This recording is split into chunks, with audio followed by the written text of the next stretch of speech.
Welcome to TY News, broadcasting straight from the suburbs of New Jersey. My name is Yasin Ali, and today we have planned a special segment for our viewers.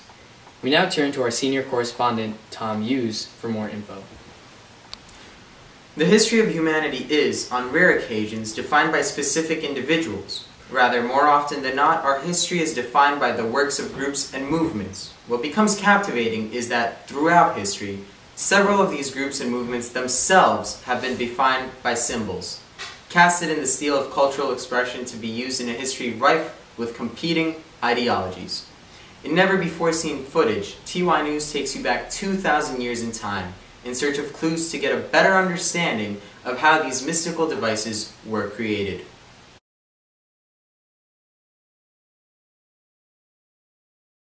Behind me is the stunning River of the Tigris in Mesopotamia. Here lies the nascent roots of one of history's most noteworthy symbols. The Samara people first saw the swastika as a victorious symbol of the good, spring, and light. The Samara people associated the swastika with the figure of a bird, in particular of the stork, the killer of serpents. Hence, the affirmation values of goodness are embodied by such a symbol. Turning to my associate in the African Sahara, we see whether this method of relating symbols to physical objects continues. On the other side of the known world, my understudy, Tom, is reporting straight from the Sahara Desert. There, a new symbol arises from the depths of religious devotion, the cross. From the pagan principles of Egyptian worship, a new religion blossoms in the midst of a Roman Jewish culture. Christianity became synonymous with the cross, even though its origins were in use far before Jesus was added to its form. Jesus amassed a following of believers never before seen in the New World, and though he died at the cross, he would never truly be disassociated from it. And the cross became the everyday history book reminding Christians and the world at large of this event. You see, it seems that wherever you go in the world, symbols can't escape physical association. My ancestors may have been onto something, but let's see if their principles uphold the test of time. The evil eye slowly became integrated into the Arab culture. Philosophers of the time manifested the negative moral connotations of envy into the confines of the evil eye. The Quran itself quotes that one's protection from the evil eye is itself protection from the evils of the envious when they envy. It is thus clear that the phenomenon of the evil eye was not only a symbol for the physical consequences, but also lended itself to representation of a moral construct, just like the symbols my ancestors delineated. As knowledge permeated and filled the gaps of the known world, so too did the evil eye spread across the continent. The swastika, the cross, and the evil eye. So far, it seems that symbols are created if they correspond to an object or occurrence in reality. To recount, the swastika looks similar to the stork bird. The cross became a symbol after the believed crucifixion of Jesus Christ, and the evil eye, of course, represented looking or staring at an object or another person. Thus, the examples portray that symbols clearly correspond to natural objects or phenomenons. Yet with the amount of power embodied in these objects, it seems like such an explanation warrants understanding only on primitive grounds. Perhaps the fruits of time can develop the flavor of this mystery and paint a more wholesome picture.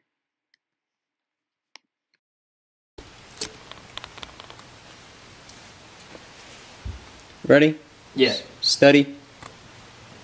Thank you, Tom. TY News brings you new video of the transformation of the swastika. Since the periods covered by Tom's quick segment, the circumstances of the swastika's birth have become irrelevant, and history has twisted a symbol of life into a polar opposite. The Aryan culture distorted the swastika to become a symbol for cultural dominance of the German people. Propaganda saw it become the ominous background of the German campaign in World War II, and though the symbol initially represented a bird in the sky, it now had the ghastly appearance of death itself.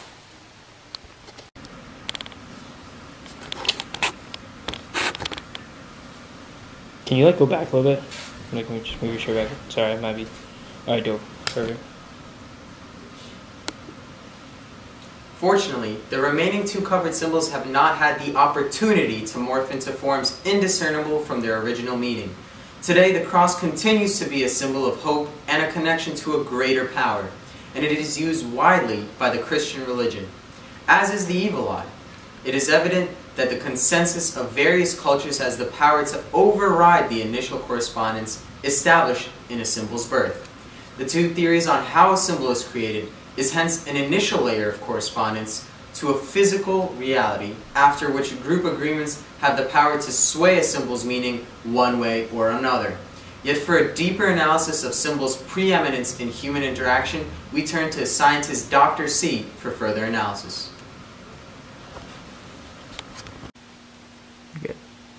I have been a high school teacher in one of the most prominent high schools in the United States, and thus have had time to extensively explore the implications of the evil eye on human culture. The sense of being stared at is the basis of the evil eye belief, which are regarded as a superstition because emission of any form of energy from the human eye has never been found in Western science. However, recent research has presented, done in my lab at my research school, that brainwaves in the range of 1 to 40 hertz, or 1 to 10 microvolt range extended through the eye and can be detected using a high impedance electrode housed inside electromagnetically infused goggles. This signal, which I call the human ocular extramission, is physiologically active and has distinct electrophysical properties, thus simultaneous brainwave readings over the forehead. Pause. Go. In effect, chemicals are released in the human brain when coming in contact with objects that take the appearance of a human eye. Thereby, the power of a symbol itself is more than just spiritual, and TY News has found this first. All three of the covered symbols have in fact been shown to correspond to physical objects. However, recent scientific evidence has displayed that the power of certain symbols comes from direct stimulation of specific areas of the brain. On a deeper level, we as a people thus obtain specific emotional outputs when coming across these items with which meaning and correlation to the world has been imbued. From the swastika to the cross to the evil eye, these symbols have withstood the test of time and shown that no matter how much civilization develops, the foundational inspirations of human action remain the same. Second till I catch up, but it's okay. I got you. Alright, we're recording and... Thanks, Dr. C. Your testimony makes it clear that scientifically, humans naturally have responses to various objects in the world, making sense why they would want to attribute power to them. Only after correspondence has been established, or a symbol's physical importance has been drawn, do symbols open to consensus on meaning from various cultures. On the other hand, we see that, at least so far, it seems as though an initial background of correspondence to a physical event eventually inspires the creation of a symbol when married to the fluid adaptability of the consensus theory. However, to delve deeper into the dimensions of symbolism, it is necessary to understand why symbols are created in the first place.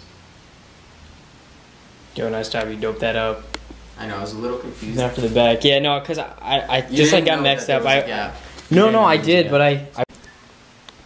Or I could take the hat off, that makes it easier. Your arms are in it, just so you know. Right. Ready?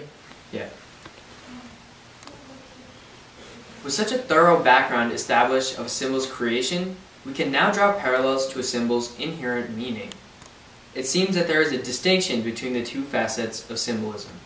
Firstly, a symbol is a reference to some other concept or object that is definitely known. This of course stems from the correspondence theory ascertained above. However, symbol is also the best possible figure by which allusion can be made to something relatively unknown. For example, a cross represents goodness, but inspires deeper human effort to achieve such an ideal, an effort that cannot be defined on normative grounds. The symbol does not aim at being a reproduction, nor can its meaning be adequately or lucidly rendered in some other terms. When a symbol is allegorically translated and the unknown factor in its reference rejected, it is dead. To clarify, the power of a symbol rests not in its primitive correspondence to a physical form, but in its ability to express that which cannot be easily articulated by the human modes of behavior.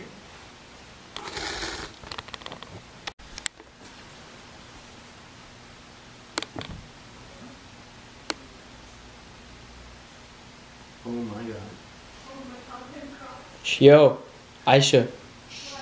Be quiet, B. Alright. It's all good. Alright. The first faculty of a symbol is something in the fields of reality, a direct intermediary to a physical object. Yet Indian philosophy views the word for symbol as paroksa, aska meaning eye and paras meaning beyond, far away. A symbol is not immediately perceptible to waking consciousness, but, rather like Platonic ideals, is purely spiritual and esoteric. The swastika originally transcends the physical stork to embody an ideology and the idea of placidity, kindness, and other common themes itself. TY News is breaking down the very facets of a symbol instead. As hinted above, we have two theories for how a symbol is created, and we also hold two theories for why a symbol is created. Correspondence theory describes the explicit meaning of a symbol, the basics that can be derived from mere observation and application of the symbol. Consensus theory describes a larger, more implicit meaning of a symbol. This understanding is found through the common views of a society or a culture that shapes these meanings. Thus, the duality in the nature of a symbol allows for its ability to inspire groups of people on a larger scale. Individuals connect with these emotions on an emotional and rational basis, setting the foundation for an entire group of people to experience the same principle through a symbol. United, movements under these historical signs are able to shape the development of history. And this, viewers, truly is the power of a symbol, to harmonize the beliefs of a culture, explaining the motivations and actions of religious and indigenous knowledge systems, and even serving as a means of retention for spiritual knowledge. Symbols directly relate to emotion, as they are a medium to instigate a response from the viewer that can be likened to all individuals viewing the symbol. Symbols are an intimately related language, as they communicate what cannot readily be expressed explicitly. As a result, the interpretation of symbols relies upon our imagination and personal knowledge because it allows us to understand the more complex implications of a symbol's values. That which language cannot communicate, the mind can sense on a deeper level.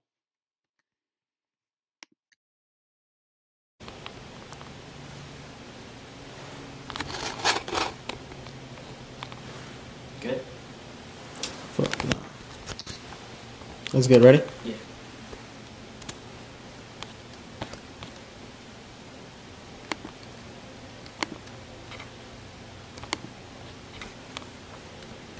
In summary, symbols stand for a formless ideal or belief and communicate a universal truth or aspect of reality.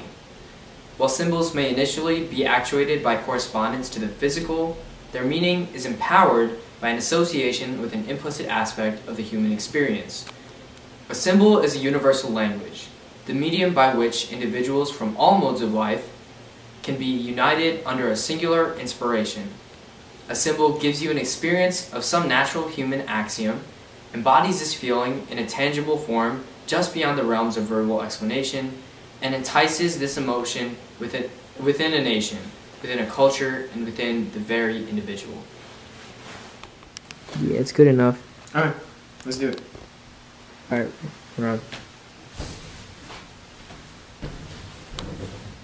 With that, TY News brings you this exclusive outlook. My name is Tom Hughes.